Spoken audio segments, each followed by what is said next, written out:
Títeres de la mafia. ¿Qué sucede cuando un hombre derrumba una nación que se creía invencible?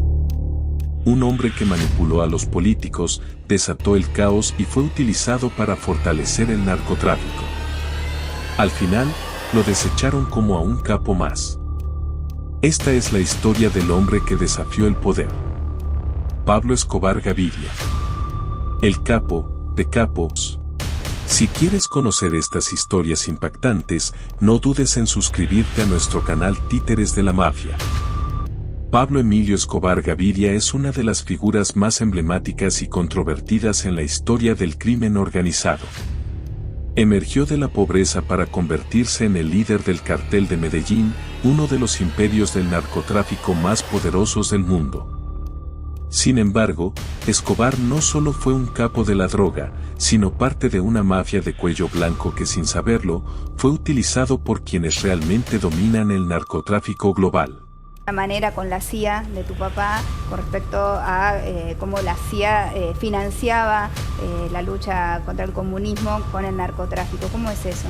Bueno, venimos de un escándalo que se llamó Irán Contras y que en Estados Unidos vendía armas para financiar esa lucha, pero finalmente la CIA decide cambiar de estrategia y comienza a comprar drogas para financiar de manera, por supuesto, ilegal esa lucha anticomunista en Centroamérica.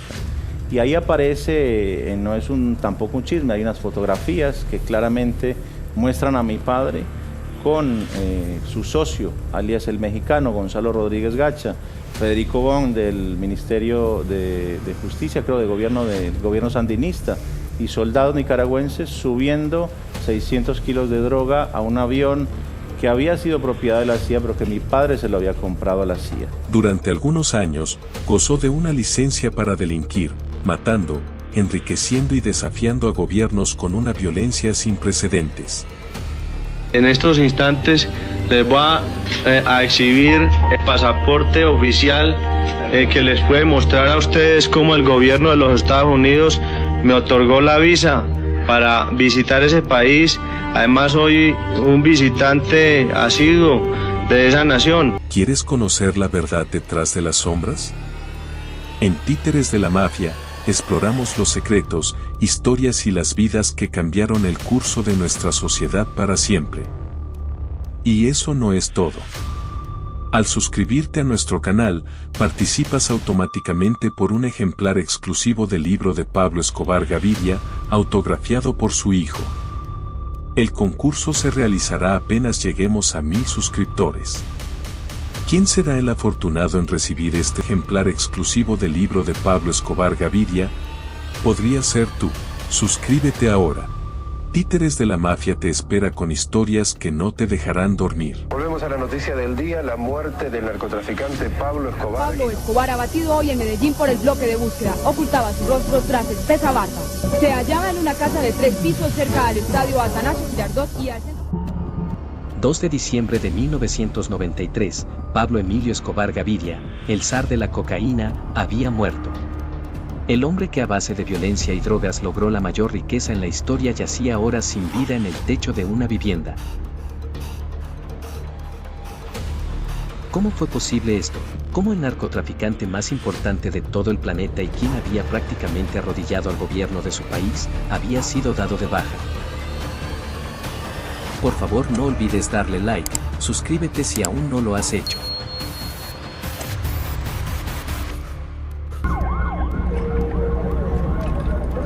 Con la guerra, Pablo Escobar logra que se le garantice la no extradición a cambio de su entrega. Entró por cuenta propia a la catedral, cárcel que había sido construida bajo sus órdenes. Este fue el principio de la caída del narco. La prensa comenzaría a desatar la vergüenza del gobierno anunciando al mundo la lujosa vida que el zar tenía dentro de las rejas. Vivía igual o incluso mejor que cuando estaba en libertad. Las autoridades empezarían los trámites para llevar a Pablo Escobar a una cárcel de verdad. Es una casa que se llama La Catedral y entonces le colocan por fuera le colocan una malla electrificada y le meten rejas y es una parodia de cárcel. Pero ya Colombia dice, al menos ya Pablo está ahí. No que el patrón no cumple con la política de sometimiento, el patrón sigue traficando, sigue matando. La gota que derramó el vaso fue el asesinato de Fernando Galeano y Gerardo Moncada dentro de la catedral, jefes del cártel de Medellín y socios de Escobar. La relación con ellos comenzó a deteriorarse cuando llegó al patrón un rumor de que ambos estuvieron en una reunión con gente del cártel de Cali. El patrón toma eso como una tradición muy grande que ellos hayan ido a Cali sin informarle. Además, algunas rutas del tráfico de drogas se habían caído. La situación económica no era buena y Galeano y Moncada estaban fallando en sus pagos mensuales. Pablo decidió entonces orquestar la muerte de estos dos hombres cuando salió a la luz que ellos habrían guardado una caleta de aproximadamente $20 millones. Escobar traicionó y robó todo este dinero a sus amigos. Cuando aparecen en la catedral Fernando Galeano y Kiko Moncada, ellos llegaron al citófono y me dijo, Pope, súbame rápido. Y ellos eran patrones. Yo le digo al patrón, ¿dónde está Kiko y Galeano? Que lo suba rápido, súbalo. Hay un camión que bajaba y subía a la catedral que lo manejaba Limón, Álvaro de Duelo, que murió con el patrón. Ellos llegaron súper apurados, se sentaron ahí, necesitamos hablar con Pablo, te llamé el patrón, tanta mano, nos sentamos ahí. No, Pablo, ¿cómo le parece que teníamos un dinero en San Pío y creemos que la gente tuya lo encontró? El patrón mío, si lo tiene mi gente no hay ningún problema, pero lo devolvemos. En ese momento, Fernando y Kiko mencionaron el tema de las mensualidades que estaban debiendo a Escobar. El patrón les dijo, tal vez con algo de orgullo, que no se preocuparan más por dicho asunto, que él estaba moviéndose con su propio dinero a pesar de su mala situación económica. Dichos pagos a Escobar eran para financiar la guerra contra la extradición que estaba ejecutando el capo ante el Estado. Todos los miembros del cártel de Medellín se comprometieron a contribuir y, según Popeye, quien no cumpliese con el pago se moría. Entonces, como a las 2 horas llega Titi al citófono. El patrón le pasa por el citófono, entonces Titi le dice, patrón, ¿cómo le parece que nos metimos a una casa en busca de $50.000 y encontramos $23.300.000? Dice que ese dinero es suyo. El patrón dice, no, mijo, ese dinero no es mío. Eso es de Kiko y de Galeano. Si quiere, queden ustedes con todo el dinero y peleen la guerra ustedes con Kiko y Galeano. Y no, o si quiere, van $18 millones a mí, se quedan con el resto y yo parto a Kiko y a Galeano mañana. Y les prendo una guerra a ellos. No, claro, patrón, de una. Este fue probablemente el error más grande de Escobar. Traicionar a los que fueron sus socios cercanos destruyó la confianza y armonía que quedaba en el cártel y trajo consecuencias y más desestabilidad a su bando. Movimientos de venganza contra Escobar se cocinaban por parte de las familias Galeano y Moncada. Muchos de sus amigos comenzaron a hacer negocios con el cártel de Cali y poco a poco se quedaba sin ejército. Ese día se acaba el cártel de Medellín. ¿Por qué? Don Berna viaja a Cali, se entrevista con los 4 grandes de Cali, ya están los castaños, y ahí ya nosotros nos fugamos de la casa de la catedral cuando van a intervenir. Y ahí es donde ellos fundan los Pepes, perseguidos por Pablo Escobar. Ya fundan los Pepes y ahí es donde viene ya el fin. Por otro lado, el gobierno se sentía tan avergonzado de que Escobar pudiera hacer todo esto estando bajo custodia, que decidieron finalmente, el 21 de julio de 1992, tomar la catedral forzadamente para trasladar a Escobar. Las autoridades cometieron un error en la ejecución de este operativo y gracias a esto, Escobar logró fugarse. 2 altos funcionarios del gobierno se adelantaron a la catedral para coordinar y notificar a Escobar el traslado, el director de prisiones y el viceministro de Justicia. Llegaron a la catedral alrededor de las 8 de la noche y ahí fueron sorprendidos por los reclusos que tenían armas de fuego en su poder y la seguridad de la cárcel parecía estar de su lado. Entonces le preguntamos al viceministro de Justicia, ¿a qué viene? El viceministro de Justicia dice, venimos a cambiar los guardianes de prisiones por soldados. Listo. Vamos donde el director de prisiones, ¿a qué viene? Yo, venimos a trasladarnos para la 4ª brigada, para una guarnición militar. El patrón dice, esto está muy raro, porque nosotros miramos, teníamos binóculos y veíamos gente muy alta y el ejército pues no hay gente tan alta y vimos fusiles con silenciador, un silenciador así, y fusiles con silenciador por otro lado. Escobar, ante la confusión, decidió retener a los 2 funcionarios pues consideró que sería una garantía para su vida y el operativo se convirtió en secuestro, negociaciones e intercambio de disparos. Ya secuestramos a los funcionarios y dijimos que íbamos a negociar, pero era esperando que llegara la noche porque el patrón sabía que la neblina tapaba esa montaña y quedaban jodidos.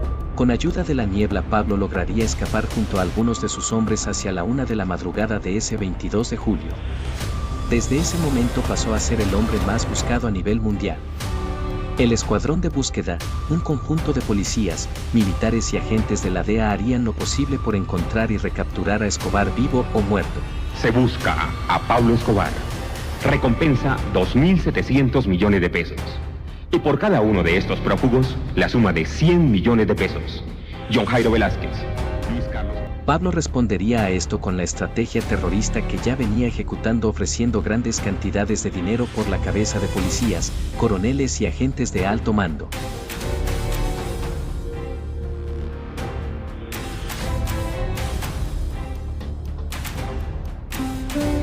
Desde que comenzó a enfocarse en su guerra terrorista contra el Estado y no en los negocios del cártel, Pablo empezó a crear a sus propios enemigos.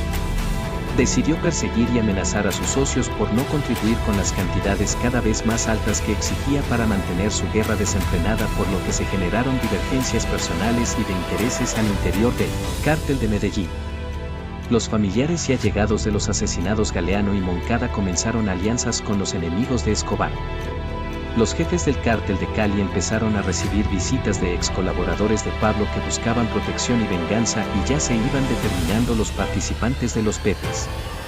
Los hermanos Castaño Gil, paramilitares veteranos y narcotraficantes que también habían tenido inconvenientes con Escobar, se reunieron con los cabecillas de Cali y acordaron la creación de un frente de autodefensas contra Escobar, que tendría como objetivo cortar sus fuentes de financiamiento, destruir sus propiedades y hostigar a su gente. Se autodenominaron los Pepes. La llegada de este grupo cambiaría todo. Entran los Pepes, conformados por los dos hermanos Rodrigo Orejuela, por Pacho Herrera, por Santa Cruz, conformado por industriales de Medellín, conformado por parte de gente del gobierno, conformado por la DEA, conformado por la CIA, conformado por la familia de los Galeano Berrío, conformado por Don Berna, Carlos Castaño a la cabeza, Fidel Castaño. Son gente que ya nos conocían. Entonces todo eso hizo parte, es una gran mesa del diablo para perseguir a Pablo Escobar. Fueron financiados por todo aquel que tuviera intereses contra Escobar y que alguna vez haya sido víctima del mismo. Industriales, políticos, ganaderos que eran supuestamente extorsionados por Escobar aportaban dinero, información y todo lo que pudiesen. La muerte de Pablo, ya lo habían anunciado por la televisión y por la radio y por todas partes. Esto se lo debo a la contemplación que tienen con los Pepes, porque ellos, el gobierno sabe quiénes son los Pepes. Y se los echa al bolsillo y les alcahuetea. Este ejército de paramilitares, policías, sicarios y hombres del cártel de Cali no escatimaban en armas y actuaron con las mismas tácticas intimidatorias que usaba el cártel de Medellín. Los Pepes destruyeron haciendas y bienes que pertenecían no solo a Escobar sino a su familia, asesinaron a sus abogados, desaparecieron a sus escoltas, lugartenientes y contadores. Empiezan a atacar la parte financiera, la parte militar. Detonaron 2 carros bomba en 3 conjuntos residenciales donde vivían familiares de Escobar. A principios de febrero incendiaron la casa finca donde se creía que el capo guardaba obras originales de Picasso y Dalí y quemaron su valiosa colección de automóviles antiguos.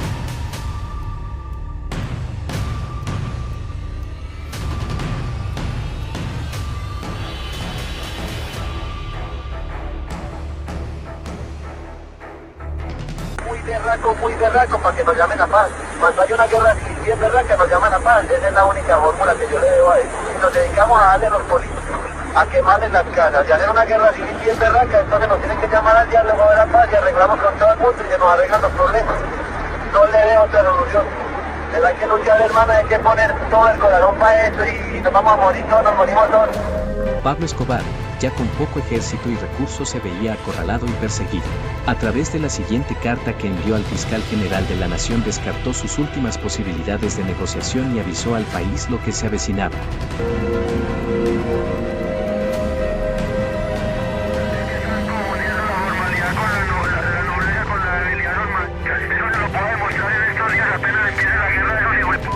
Pablo comenzó desesperadamente a perpetrar ataques terroristas por todo el país.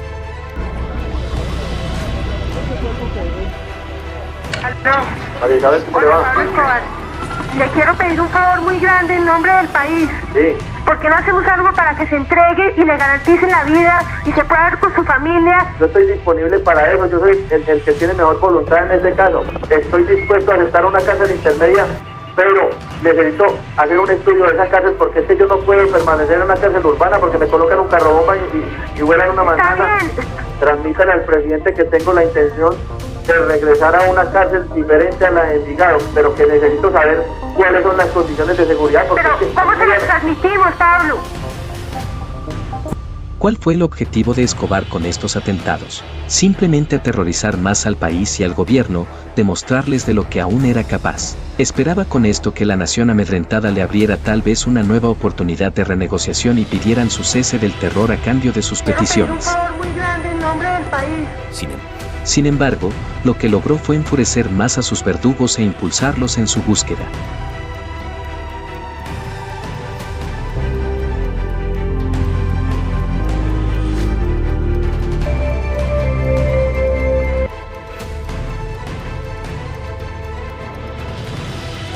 Escobar era humano y como cualquier otro amaba en demasía a su familia y sus enemigos se aprovecharon de esto. Carlos Castaño le dice al bloque de búsqueda: el único talón de Aquiles de Pablo Escobar es la familia, no hay más. En aquel momento la familia de Escobar se encontraba desprotegida y Pablo dedicaba sus esfuerzos a tratar de sacarlos del país. Hasta que el 28 de noviembre de 1993 el gobierno de Alemania rechazó acogerlos en su nación a petición del gobierno colombiano. En el aeropuerto de Frankfurt, en Alemania, está detenida en este momento la familia de Pablo Escobar Gaviria. De inmediato la policía abordó la nave y retuvo a los 4 viajeros. Río Negro, lunes 29 de noviembre de 1993. Señor embajador de Alemania en Colombia, con enorme sorpresa he recibido la noticia de la expulsión de Alemania de mi familia inocente. Pero más me sorprende el trato recibido por ellos cuando se les tilda de mafiosos y narcotraficantes que por su condición de mujeres inocentes y menores de edad resulta absolutamente repugnante. Sé que el pueblo alemán no comparte semejante actuación, como en su momento el pueblo de Chile en encuestas radiales tampoco compartió la actitud del gobierno de ese país, pero su gobierno ya olvidó que Colombia y otros países de América Latina han sido paraíso y refugio de ciudadanos alemanes que huyeron después de la Segunda Guerra Mundial. Aquí se les trató con cariño y con respeto, y nunca a sus familiares inocentes se les tildó de criminales. Atentamente, Pablo Escobar Gaviria. Pablo sabía que estaba siendo interceptado con la tecnología estadounidense y por eso tomaba medidas de precaución en cada movimiento que hacía. Sus hombres intentaban entorpecer el rastreo con llamadas falsas. El patrón realizaba cada llamada desde un lugar distinto y medía su tiempo para que fueran ilocalizables.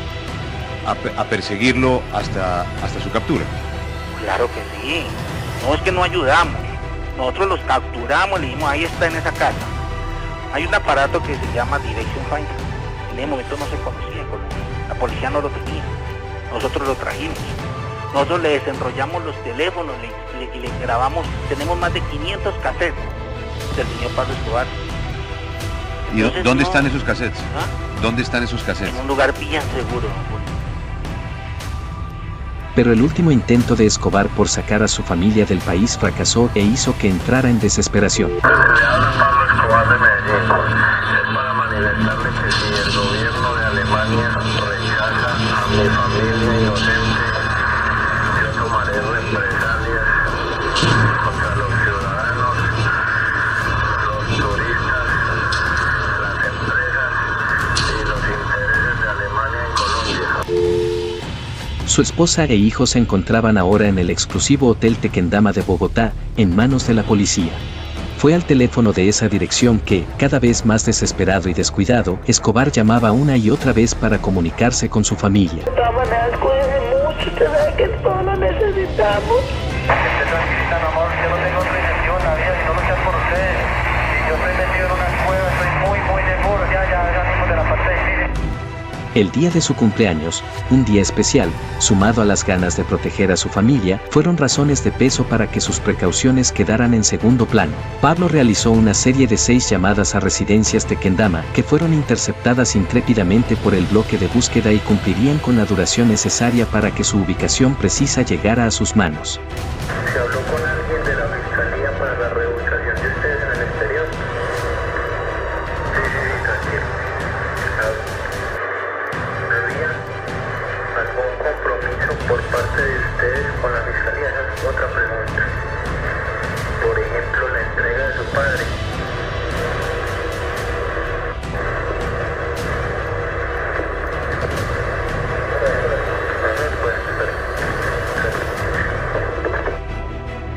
Con ese gran error, su último mayor error, Pablo Escobar había firmado su propio fin. 2 de diciembre de 1993. Un día después del cumpleaños 44 del zar de la cocaína, aproximadamente 500 policías y militares rodeaban la vivienda que habían localizado a través de las llamadas de Escobar. Ahí se hallaba el patrón y un solo hombre resguardándolo. Escobar intentó escapar por una ventana hacia el tejado, pero allí lo esperaban 2 hombres del bloque. Pablo supo que había llegado su final. Disparó defensivamente, agotando 12 de las 13 balas que llevaba en su 9 milímetros, pero no logró escapar. 3 balas impactaron el cuerpo de Pablo Escobar y una de estas, la considerada fatal, alcanzó su cabeza. El misterio de la muerte de Escobar. No se sabe con exactitud quién le propinó este disparo fulminante. Según muchas personas, fue el mismo Pablo quien se quitó la vida. Si tú analizas las fotos de mi padre, cómo murió, vas a ver que él estaba descalzo. Y esto es importante porque muestra claramente que mi padre no tenía intenciones de escapar. Porque él siempre, todas las noches, en su mesa de luz, amarraba los zapatos de la ametralladora y me decía que eran más importantes los zapatos que el arma para poder escapar del enemigo. Y según otros, el capo definitivamente fue eliminado sin piedad. Están en la azotea, él saca el arma, pero los francotiradores ya tenían todo de antes calculado. Sin lugar a dudas. Fueron los francotiradores porque fue un operativo de tipo militar, policial montado, ¿no? A Pablo Escobar lo mata el bloque de búsqueda. ¿Por qué? Yo andaba con el patrón y él se trataba de salir. Nosotros estuvimos rodeados más de 60 veces por la policía y él buscaba la salida y Coronel se le salía por debajo de las patas a los policías.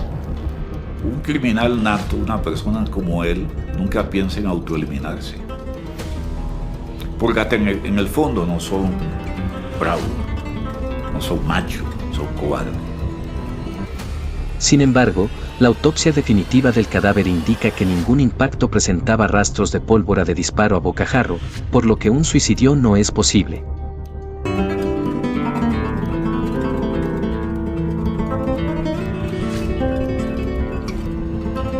Ay, bueno, no molesta que estamos mirando así, verdad o no es mentira lo de mi papá. La policía acaba de dar un dictamen ya, una información oficial. La vida. Nosotros no queremos hablar en estos momentos. Pero si el que lo mató lo puedan matar a todos los hijos. Yo solo lo mato a Le mataron a mi hijo, que era el hijo más humano que hubo. El hombre que quería que Colombia no estuviera en paz, pero no lo dejaron. Cada tico en los extras de la televisión. Y usted sabe que uno pues va aprendiendo, también va a tener un sexto sentido. Y un día yo estaba en la cárcel. Cuando yo miro la televisión y el extra era más largo. Extra, extra, extra, extra. Y yo, puta, mataron el patrón. Cuando tan acaba de ser abatido Pablo Emilio Escobar Gaviria, el país enloqueció la felicidad. Y muchas partes del mundo. ¿Y usted? No, yo quedé frío.